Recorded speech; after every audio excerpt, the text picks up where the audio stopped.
A bad heart, a long, uncertain wait, and finally a donor who has made a life or death difference for a young man. It's a Children's Hospital success story that patient, doctor, and staff shared today with WLWT News 5's John London.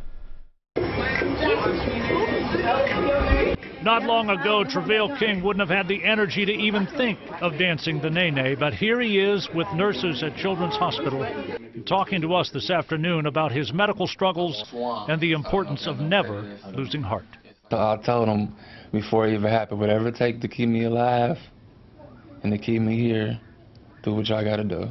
At age 10, doctors at Children's transplanted a device to help his heart pump, but he developed coronary artery disease and was put on a transplant list.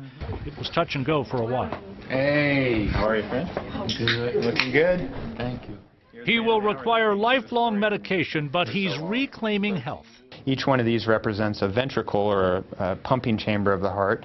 This Syncardia Total Artificial Heart kept him alive, bought him time, a month, for a donor to become available 2 weeks ago. The video that we have of him dancing, he's pushing a big cart that controls this. Staff can't get enough of that dance vid, gathering around the screen again today with Tre'vell. Had you heard of the nene before? I had heard of it, but I didn't know exactly what it was.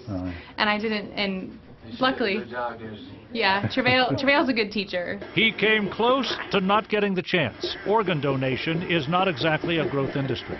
And there are far more people who need organs than there are organs available. His new heart has 5 years worth of motivation going forward. Malik will see Daddy back home maybe as soon as tomorrow, which should make every human heart dance. He doesn't know who the donor is, but would sure like to meet the family someday to talk about their gift of life. And without that, I probably wouldn't be here right now. So I just want to say thank you to the family. And God bless, and I really appreciate it. Tre'vell King has a year of college under his belt. He'll resume his studies soon, he tells us. His experiences and influences at Children's have apparently had an effect on his pursuit, Cherie, College of Nursing.